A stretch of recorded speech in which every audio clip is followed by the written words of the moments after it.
இங்கே எப்படி ஒரு துருக்கிய பழமொழி நீங்கள் எல்லாம் படிச்சிருக்கலாம், நான் கூட என்னுடைய அலைபேசியில் வச்சுருந்தேன், எல்லாரும் படிக்கிட்டு. காடுகளில், அடர்ந்த காடுகளில் மரங்கள் வெட்டி அழிக்கப்பட்டு கொண்டே இருக்குது.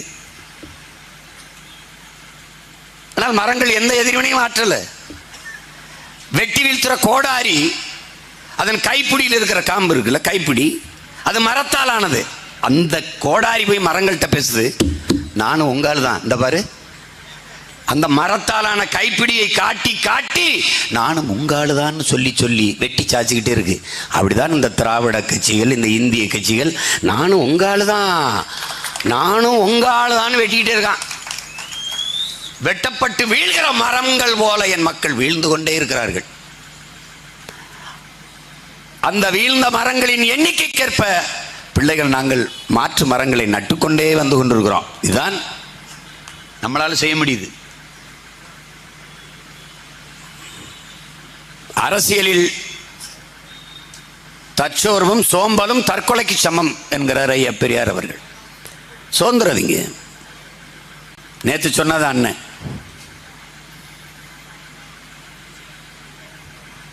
நம்மை வெல்வதற்கு தோல்விக்கு ஒரு தகுதி இருக்குன்னா தோல்வியை வெல்வதற்கு நமக்கு ஒரு தகுதி வராமல் போயிருமா, வாய்ப்பு வராமல் போயிருமா என்ன? நாம் தோற்றுவிட்டோம் என்று பொருள் அல்ல, வெற்றியை துரத்தி கொண்டு இருக்கிறோம் என்று பொருள். வெற்றிக்கு மிக அருகில் இருக்கிறோம் என்று பொருள். தோல்வியே சொல்லிருச்சு, என்னை தொற்றுவிட்டு போனவன் வென்ற தோற்றதாக சரித்திரமே இல்லை, அப்படி செய்தியே இல்லை. வெற்றி எப்போதும் சிரித்து மகிழ வைக்கும், தோல்வி எப்போதும் சிந்தித்து வெல்ல வைக்கும். எளிதில் வென்றவனின் இதயம் மலரினும் மெல்லிதாக இருக்கும், தோற்று தோற்று வென்றவனின் இதயம் இரும்பை விட கடினமாக இருக்கும். ஏறக்குறைய உங்கள் இதயமெல்லாம் இரும்பாக மாறிவிட்டது. இனி வெற்றி என்றால் அது அருமை தெரியும். பசியோடு இருந்தவனுக்கு வறுமை தெரியுது இல்லை, பசின்னு ஒரு அருமை தெரியுது இல்லை, பசினா என்னன்னு தெரியுது இல்லை. அதனால தான் நம்ம கத்துறோம். நம்ம வேற்று கிரகத்திலிருந்து இறக்கி விட்டப்பட்ட முதலமைச்சர் வீட்டில இருந்து வந்தவங்களா இல்லை அமைச்சர் வீட்டில இருந்து வாரிசா வந்தவங்க இல்லை. இல்லை,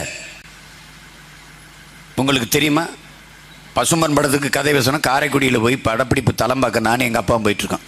ஒரு அடர்ந்த பனங்காட்டில் இறங்கிட மகனே சிறுநீர் கழிச்சிட்டு போகலான்னு இறங்கி காரை ஒன்று இருந்தோன்னா, இதாப்பா என் ஊருன்னொன்னே ரொம்ப நேரம் பேசாமல் வண்டியிலே வந்தார். என்ன பண்ணேன், இந்த ஊரில் பிறந்துட்டாடா இந்த பேச்சு பேசுகிற நீ, நம்ப முடியலடா மையனை அப்படின்னா. இந்த ஊரில் பிறந்ததுனால தான்ப்பா நான் பேசுகிறேன்.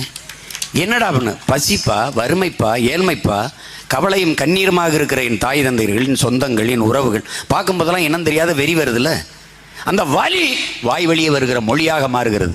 யார் கற்பிச்சு கொடுத்தது இப்படி பேசணும், இதை பண்ணணும்? அதெல்லாம் ஒன்றும் கிடையாது. கோபமா பேசுகிறார். இதயத்தில் நெருப்பெறியும் போது சில பொறிகள் வாய் வழியே வந்து விழுங்குறான், அப்படிதான் விழுகுது. ஆனால் நாங்கள் எவ்வளவு நாகரிகமாக பேசுகிறோம். எல்லா கோபத்தையும் பண்ணால் யாரும் இங்கே உட்கார்ந்து கேட்க முடியாது. ரொம்ப கண்ணியத்தோட பேசு. ஏன்னா எங்கள் தலைவன் அப்படி. நீங்கள் எங்களை சிறுவர்கள் இவர்கள் என்ன செய்து விட முடியும், இவர்களுக்கு ஒரு பின்புறம் அப்படி நினைக்காதீங்க. தான் பிறந்த இனம் பெருமையோடு வாழ வேண்டும் என்பதற்காக தன் உயிரை கொடுத்து போராட தயாராக நின்ற ஒப்பற்ற புரட்சியாளன் பிரபாகரனின் பிள்ளைகள் நாங்கள் என்பதை நீங்கள் மறந்து விடாதீர்கள். ஒரு நாள் இந்த நிலத்தையும் அதிகாரத்தையும் கைப்பற்றி நாங்கள் ஆட்சி செய்யும் போது நீங்கள் கூனி குருவீர்கள், வெக்கப்படுவீர்கள் எங்களை எதிர்கொள்ள. ஏன், இந்த பிள்ளைகளுக்கு 10 ஆண்டுகளுக்கு முன்பே ஆட்சி அதிகாரத்தை கொடுத்திருந்தால் எப்பவோ இந்த நாட்டை எவ்வளவோ சிறந்த நாடாக மாற்றி படைத்திருப்பார்கள் என்று வெக்கப்படுவீர்கள், வெக்கப்படுவீர்கள். நான் உயிரை கொடுத்து நேசிச்சு நிற்பேன். நான் கஷ்டப்பட்டு அவளுக்காக படித்து கிடிச்சு வேலைக்கு போய் சம்பாரித்து காதலிச்சு அவளை காப்பாற்றணும்னு நினைக்கும் போது அவள் எவ்வளவு காவாலி பையில கட்டிட்டு வந்து அவன் கள்ளச்சாரம் குடித்து செத்து கிடப்பான். நேச நான் என் மனைவியை கூட்டிகிட்டு போவேன், அவள் வசதியாக இருப்பாள், நல்லா இருப்பாள், குடும்பம் நல்லா இருக்கும். என்னை எதிர்கொள்ள எப்படி அசிங்கப்பட்டு தலைகுனிவாளோ அப்படி என் மக்கள், எங்களுக்கு வாக்கு செலுத்தாத மக்கள் ஒரு நாள் வெக்கி தலைகுனிவார்கள். உங்கள் மேல் பேரன்பு வைத்து நேசித்த தவிர ஒரு விலையும் இந்த பிள்ளைகள் செய்யலையே, ஒரு தவறும் செய்யவில்லையே. உலக அரசியலை உற்று நோக்குகிற பிள்ளைகள். உங்கள் கையிலும் தான் அலைபேசி இருக்கிறது, உங்கள் உள்ளங்கையிலே உலகம் இருக்கிறது. தட்டுங்கள். பிரிட்டனில் என்ன, அமெரிக்காவில் என்ன, ஆஸ்திரேலியா, ஆப்பிரிக்காவில் என்ன, எப்படி தென்கொரியா கல்வியில் எப்படி, சிங்கப்பூர் எப்படி, ஒரு சின்ன நாடு. அங்கே மழை நீர் எப்படி, கழிவு நீர் எப்படி, தனித்தனி காவாய்.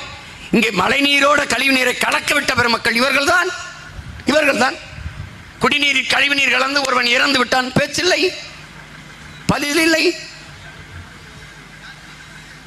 கள்ளச்சாராயம் குடிச்சு பல மரணம், அதையே பேசிக் கொண்டிருந்தார்கள். ஒரே ஒரு மரணம், தம்பி ஆம்ஸ்ட்ராங்கின் மரணம், பெரிய மரணம், அறியப்பட்ட தலைவன். கொன்னா இந்த மரணத்தை விட்டு அந்த மரணத்தை விட, அவ்வளவுதான். இந்த கோடுகளை எல்லாம் சின்ன கோடாக்கணும், பக்கத்தில் ஒரு பெரிய கோடு போடு, அவ்வளவுதான். அடையாளம் தெரியாத அடித்தட்டு மக்களின் மரணம், ஒரு அறியப்பட்ட தலைவனின் மரணம், முடிஞ்சு. இதாண்டா திராவிட மாடல், திராவிடியன்ஸ் ஃபார்முலா, இவ்வளவுதான்.